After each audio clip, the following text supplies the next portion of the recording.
నిన్న హైదరాబాద్లో రాజేంద్ర నగర్ యూనివర్సిటీలో వ్యవసాయ యూనివర్సిటీలో జరిగినటువంటి ఒక ఘటన అయితే చాలా అమానవీయమైనటువంటి ఘటన. మీరందరూ కూడా దాదాపుగా ఆ వీడియో చూసి ఉంటారు. కానీ మళ్ళొక్కసారి రాష్ట్ర ప్రజల కోసము అలాగే మీడియా మిత్రుల కోసం కూడా మళ్ళొక్కసారి ఈ వీడియోను ప్లే చేస్తున్నాను. నేను ఒకసారి ఈ వీడియో చూడండి. బ్రేకింగ్ న్యూస్ మనం చూస్తున్నాము. ఉద్యాన వర్సిటీ భూములు ఏవైతే ఉన్నాయో వాటిని హైకోర్టు నిర్మాణానికి కేటాయించొద్దని డిమాండ్ చేస్తూ ఏబీవీపీ చేపట్టిన ధర్నా తీవ్ర ఉద్రిక్తతకు దారితీసింది. ఏబీవీపీ రాష్ట్ర కార్యదర్శి ఝాన్సీని పోలీసులు చుట్టుపట్టుకొని లాగడాన్ని విద్యార్థులు తీవ్రంగా వ్యతిరేకిస్తున్నారు. మీరు మళ్ళీ ఒక్కసారి ఈ వీడియో మొత్తం చూడండి.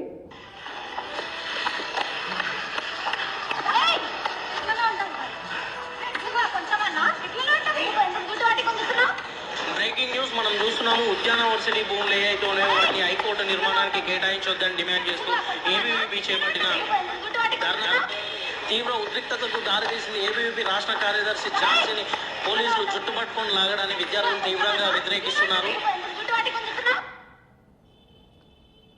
ఇట్లా పోలీస్ కానిస్టేబుల్ ఒక అమ్మాయి ఒక విద్యార్థి పరిషత్కి సంబంధించినటువంటి నాయకురాలు తను దేనికోసం పోరాటం చేస్తోంది, దేనికోసం ఆందోళన చేస్తోంది? తెలంగాణ రాష్ట్రంలో ఉన్నటువంటి జయశంకర్ వ్యవసాయ యూనివర్సిటీ ఏదైతే ఉన్నదో ఆ యూనివర్సిటీకి సంబంధించినటువంటి ఒక 100 ఎకరాల భూమిని ఇటీవల రాష్ట్ర ప్రభుత్వం హైకోర్టు నిర్మాణానికి దఖలు చేయాలని చెప్పి ఒక నిర్ణయం తీసుకుంది.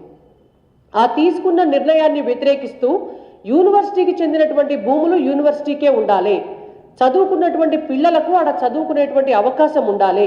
ఒకసారి 100 ఎకరాల భూమి చేయి దాటిపోయిన తర్వాత యూనివర్సిటీకి సంబంధించినటువంటి భూమి మళ్ళా తిరిగి రాదని కదా, ఆ భూమిని యూనివర్సిటీకే ఉంచాలి అని చెప్పి ఏబీవీపీ విద్యార్థి పరిషత్ ఆధ్వర్యంలో దాదాపుగా కొన్ని రోజుల నుంచి కూడా అక్కడ ఆందోళన చేస్తున్నారు.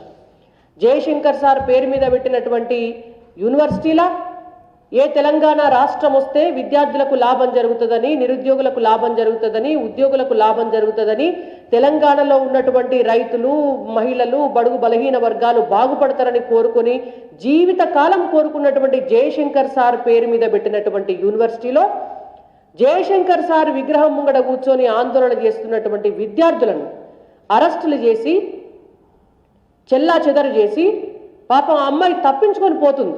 అరెస్టు చేస్తుంటే తప్పించుకొని నడుస్తూ రోడ్డు మించి పోతుంటే కూడా వెహికల్ మీద వచ్చి పోలీసులు జుట్టు పట్టుకొని మరీ కింద పడి లాక్డౌన్ తీసుకొని పోవటం అనేటువంటిది ఇవాళ ఎంత అరాచకము, ఎంత అప్రజాస్వామ్యము.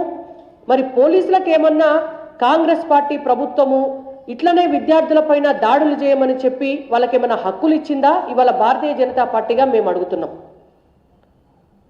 ధర్నాలు చేసేటటువంటి వాళ్లను ఇట్లా గొర్ర జుట్టు పట్టుకొని ఈడ్చుకొని గుంజుకపోమని ఇవాళ రేవంత్ రెడ్డి గారు చెప్తున్నారా పోలీసులకు? ఇవాళ మేము రేవంత్ రెడ్డి గారిని ముఖ్యమంత్రి హోదాలో ఉన్నటువంటి వ్యక్తిని మేము ఇవాళ అడుగుతున్నాం.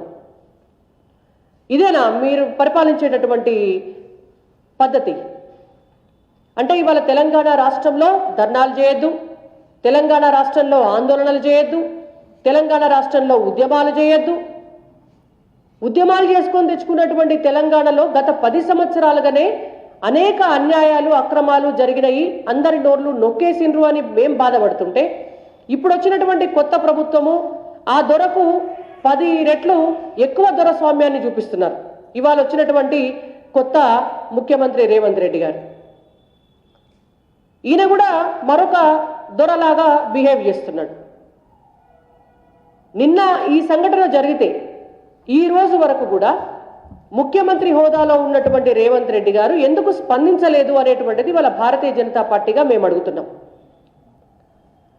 పోలీస్ కానిస్టేబుల్ ఎవరైతే ఉన్నారో ఇవాళ ఒక మహిళా విద్యార్థి నాయకురాలిని జుట్టు పట్టుకొని ఈడ్చుకొని పోతుంటే ఈ క్షణం వరకు వాళ్ళపైన మీరు ఎటువంటి యాక్షన్ తీసుకున్నారో మీరు మీడియాకు, తెలంగాణ ప్రజలకు ఇవాళ ప్రతిపక్షాలుగా మేము అడుగుతున్నాం. మాకు మా అందరికీ కూడా సమాధానం చెప్పాలి అనేటువంటిది మేము ముఖ్యమంత్రి రేవంత్ రెడ్డి గారిని అడుగుతున్నాం.